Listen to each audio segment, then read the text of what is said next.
Bonjour à tous, bienvenue sur ce nouveau point de marché dans lequel évidemment on va encore parler de la guerre au Moyen-Orient, dans lequel on va développer la macro, les engrais azotés 2027, faut-il acheter ou pas acheter, les fonds financiers, un peu de weather market et enfin une analyse graphique sur le blé et le colza. Cette vidéo n'est qu'un extrait du contenu réservé à nos clients, donc si vous voulez l'avoir dans son intégralité, ou voire même que vous souhaitez être aidé dans votre commercialisation des céréales, mais aussi à l'achat de vos engrais GNR, n'hésitez pas à venir chez nous. Pour cela, on a une période d'essai de 30 jours gratuite. Il vous suffit de remplir le formulaire, le premier lien dans la description. Je vous laisse sur ce avec cette vidéo. Bonne journée. Au niveau de la macroéconomie, deux salles, deux ambiances, un Donald Trump très content de lui, qui est satisfait par toutes les attaques menées sur l'Iran, mais en même temps qui demande de l'aide à de nombreux pays alliés. Et aujourd'hui, quand même, pour les Israéliens, une journée importante avec l'élimination d'Ali Larijani, un grand chef suprême de la sécurité nationale. Au niveau de l'Iran, c'est pas la même chose. Pour l'instant, ils n'ont pas affirmé qu'il était décédé. Eux ont un plan à finaliser. Donc, personne ne connaît exactement ce plan, mais il va falloir voir. Et surtout, ils veulent justement faire payer très cher aux Américains leur attaque sur leur pays. Donc, on va voir un petit peu au niveau du pétrole. Au niveau justement de ce fameux détroit d'Ormuz. Vous avez les pétroliers ici qui sont orange, qui sont toujours stationnés de chaque côté du détroit d'Ormuz, qui ne peuvent pas passer. Aujourd'hui, il y a très peu de trafic au niveau des détroits d'Ormuz. L'exposition que je vous ai remis ici par pays en fonction du pétrole et du GNL, donc évidemment une grosse dépendance du Japon, Corée du Sud, la Chine, l'Inde aussi, donc la Chine c'est presque 50%, en GNL on est plutôt autour des 25%, donc c'est vrai qu'il y a une grosse dépendance énergétique de tous ces pays-là, et si ça continue, c'est la grande question de tout le monde, est-ce que ça va continuer? Et si ça continue, c'est clair qu'il y aura des conséquences économiques très importantes, un risque aussi de récession mondiale. Donc tout ça, c'est ce qui affole un petit peu les marchés aujourd'hui et qui fait naître quand même quelques craintes dans de nombreux pays. Au niveau du trafic, justement, là, je vous ai remis juste avant la guerre, début de la guerre, on voit bien que la chute du trafic, il y a quelques bateaux qui passent, qui sont souvent même des pétroliers iraniens pour aller servir certains de ses clients, mais pour l'instant, c'est vrai que c'est réduit à très peu, et aujourd'hui, les assureurs, des fois, n'acceptent plus. Il y a un coût du fret qui a explosé aussi, donc des conséquences un peu sur plusieurs étages, on va dire. Au niveau des importations chinoises, je vous ai remis ici sur les 6 dernières années le pourcentage. Donc vous avez l'Iran ici en rouge, mais vous avez aussi l'Irak, l'Arabie Saoudite, Oman, Émirats Arabes Unis et Koweït. On est presque à plus de 50% d'origine des pays du Golfe. Donc on voit bien la dépendance de la Chine. Après, c'est voir ce que la Chine peut mettre comme pression pour essayer de libérer ce détroit d'Ormuz. Au niveau des réserves, c'est ce qui intéresse aussi tout le monde. Donc vous avez la Chine ici qui peut être quand même l'acteur qui peut changer un petit peu la phase de ce conflit.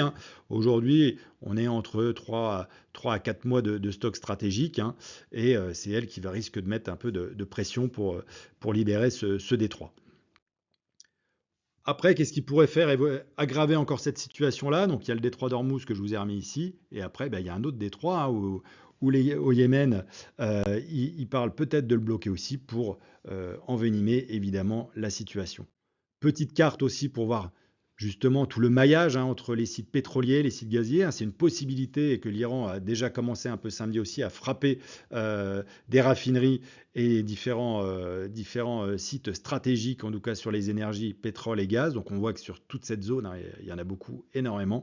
Et évidemment aussi au niveau du transport, ça risque de coincer un petit peu. Donc voilà les éléments qui pourraient faire encore flamber le pétrole et qui sont les éléments à suivre dans les semaines à venir. Donc là, je vous ai remis les cours du Brent. Donc on voit ici donc plutôt du marché papier, ce qu'on appelle des futurs, à New York ou à Londres. Et on voit quand même que sur Oman, sur des vrais marchés physiques ou à Dubaï, les prix sont plus du tout les mêmes. On est en 130, 150 dollars. Donc c'est vrai qu'il y en a, si vous parlez des Iraniens qui vous disent que le pétrole va monter à 200 dollars, sur le marché papier qui sont moins près de cette zone de guerre, voilà, on est plutôt autour des 100 dollars. C'est vrai que sur des marchés physiques comme à Oman ou à Dubaï, on est plutôt sur des 130, 150 dollars, qui fait le besoin, en tout cas la prime de risque, il y a du transport, il y a énormément des bases qui sont quand même très très élevées par rapport au prix de départ qui est indexé à New York ou à Londres. Donc là, je vous ai remis le prix du pétrole, donc il y a cette folle journée. Après, on est revenu un petit peu à la baisse et puis ça repart encore un peu à la hausse. Donc c'est vrai que nos marchés sont très dépendants des cours du pétrole. Est-ce qu'aujourd'hui il va aller à 200 dollars? Il est un peu tôt pour le dire, Je vous ai remis un historique pour essayer de comprendre un petit peu. Donc, ça a commencé avec la guerre de Golfe, 1990. Donc, vous voyez, on avait des pics, mais ça n'avait rien à voir. Après, il y a eu cette crise financière qui avait fait monter les cours très élevés. Et la crise financière a fait une énorme correction. Donc, là, on était monté jusqu'à 140 dollars. Vous savez, c'était l'euphorie avec les matières premières, etc. Il y a eu les printemps arabes. On a eu l'invasion de l'Ukraine par la Russie, où là, on était monté à 120. Et puis là, on est autour des 107. On a fait une petite incursion aussi un peu au-dessus. Mais voilà. Donc, il y a encore du potentiel de hausse. C'est tout à fait possible si la guerre continue, s'il y a des attaques sur les sites pétroliers dans cette zone qui est quand même très stratégique pour le pétrole et le gaz. Voilà. Après, est-ce qu'on peut parler de 200? Peut-être, mais bon, aujourd'hui, ça n'est pas le cas et l'histoire ne l'a pas encore connu. Mais bon, on est fait pour faire des nouveaux plus hauts et aussi des fois des nouveaux plus bas. Donc au niveau, cette corrélation aussi qu'on peut faire à la parité euro-dollar et les cours du Brent, je vous ai remis justement tous ces petits pics qu'on a connus. Et dès qu'il y a un petit pic en général qu'on a connu sur le Brent, ben, on a souvent une tendance après qui est plutôt baissière sur la parité euro-dollar. Et vous pouvez retrouver ça à plusieurs moments, donc c'est intéressant et ça montre quand même la fragilité de notre Europe vis-à-vis des énergies. Et chaque pic a entraîné une baisse de la parité euro-dollar. Et là, on est dans celle-là où on a ce pic-là. Et on risque sûrement d'avoir, c'est ce qu'on connaît déjà, on est passé de 1,18 à 1,14 et puis aujourd'hui à 1,15, qui pénalise un petit peu notre parité euro-dollar, mais qui soutient quand même nos grains, mais qui pénalise un peu nos importations d'engrais, évidemment encore un peu plus. Donc ça montre bien aujourd'hui cette tendance qu'on avait tracée ici, on l'a cassée, et donc là on revient autour des 1,14, 1,15, on pourrait vite revenir peut-être vers des 1,10, ou après c'est des 1,05, qui sont des valeurs assez basses dans la parité euro-dollar. Voilà, le dollar sert souvent de valeur refuge sur nos marchés. Donc quand on fait le point un petit peu sur les engrais qui nous concernent un peu plus, donc les prix continuent de monter, même si on a un gaz qui a diminué. Aujourd'hui, tout dépend de la géopolitique et cette géopolitique, évidemment, elle est imprévisible. L'urée continue de monter, même si on devait faire du réassort, ça serait beaucoup plus cher aujourd'hui. Je vous ai mis un FOB Égypte, Algérie, 750 dollars. Ça ferait aujourd'hui, si on devait racheter de l'urée dans des ports français avec le fret, les assurances, on serait à plus de 750 euros la tonne des par port.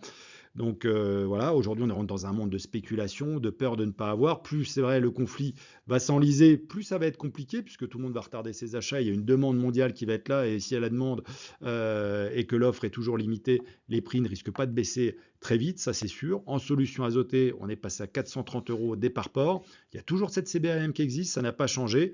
Aujourd'hui, il y a une demande qui est absente. Le seul moment qu'on peut avoir d'espérer, c'est pendant l'été, d'avoir des volumes américains qui reviennent sur notre marché. Mais bon, encore à quel prix? Ils ne vont pas forcément nous faire des cadeaux. Et puis l'ammonitrate, qui suit exactement ce que fait l'urée pour rester un tout petit peu compétitif en se mettant en dessous et qui prend un petit peu quand même des bénéfices comme d'habitude. Donc on s'attend quand même à aller, dans les mois à venir, à garder toujours cette fermeté. Au moins jusque l'été, selon la durée de la guerre, est-ce que ça sera sur le premier trimestre, sur le troisième ou quatrième trimestre que ça peut commencer à baisser? On va voir, tout dépend de la durée de la guerre, mais c'est vrai que plus elle s'éternise, plus on devient un peu plus pessimiste sur les cours à venir des engrais. Donc au niveau du gaz, on a eu cette montée puis cette petite correction aujourd'hui. Donc, je vous ai remis pareil les cours des engrais avec la corrélation avec le gaz. Donc, vous voyez bien qu'il y a quand même une petite baisse du gaz et les engrais continuent de s'apprécier. Et la question est de savoir est-ce qu'il faut en acheter ou pas à ces prix-là. Alors, je vous ai remis quand même aussi un graphique qui est très intéressant, qui montre les cours de la solution azotée avec les cours du grain. Donc, c'est vrai qu'on a déjà acheté de la solution à 660, 670 euros, 700, 750. Mais voilà, on avait des cours du grain qui étaient entre 300 et 400. Là, on est entre 210. Alors, si on prend les échéances décembre 27, on va être à 220. Aujourd'hui, le compte n'y est pas beaucoup. Donc, je conseille quand même que si vous achetez des engrais azotés, déjà, il faut en acheter un petit peu. Je n'achèterai pas une grosse quantité pour 2027, mais c'est vendre du blé 2027 pour sécuriser un peu les prix et les marges. Bon, sachant que les marges ne sont pas grasses non plus. Et en 2027, tout le monde ne propose pas pour l'instant des cotations. Donc, faire attention d'acheter des engrais très chers sans forcément avoir vendu le grain. Je trouve quand même que c'est très risqué, sachant qu'il nous reste 10 mois encore avant la consommation. Quand on regarde un petit peu fondamentalement, parce que c'est vrai qu'on n'en parle pas beaucoup aujourd'hui, je vous ai remis des cartes NDVI sur l'état des cultures. Donc en 2026, c'est ici. 2025, la comparaison par rapport à l'année dernière. Qu'on regarde au niveau européen, vous avez plus de vert ici sur cette campagne-là que sur l'année dernière. Pareil au niveau de tout ce qui est Maghreb, c'est beaucoup mieux cette année que l'année dernière. Donc pas trop de problèmes quand même. On a annoncé quelques problèmes en Ukraine, mais c'est pas pire que l'année dernière. Et même la Russie, c'est un peu mieux que l'année dernière. Au niveau des États-Unis, on annonce aussi quelques zones de sécheresse, mais c'est pas l'année dernière, c'était peut-être encore pire que cette année. Et sur tout ce qui est Inde, Chine, etc., pas trop de soucis majeurs, ça a l'air de bien s'annoncer. Donc pour l'instant, au niveau climatique, il y a quand même pas trop de problèmes. Bon, après, la situation climatique, c'est surtout sur le mois de mai et le mois de juin pour notre hémisphère nord. Pareil, on a un indice NDVI qui fait des anomalies depuis 2001 à 2024. Et entre la comparaison de cette année à l'année dernière, on est plutôt mieux encore cette année, hein, c'est ce que ça confirme la diapo précédente. Et pareil sur les États-Unis, c'est un peu mieux que l'année dernière. Et aussi sur l'Inde, etc., on est quand même mieux que l'année dernière. Donc graphiquement, aujourd'hui, les blés ont connu leur petite ascension. C'est vrai qu'on connaît une correction depuis 2 jours, hein, avec des marchés US hier qui ont corrigé, plus une petite parité euro-dollar qui remonte un petit peu aujourd'hui, qui revient sur les 1,15 au lieu des 1,14. Et c'est vrai qu'on a toujours un blé qui est très drivé par la parité euro-dollar, après avoir atteint cette zone de 210-212, qui était une première zone de résistance. Sur le décembre 26, même schéma, hein, on est revenu un peu plus des 220, 222. 220 est quand même toujours une zone de résistance. Et là, on reflue un peu avec cette remontée de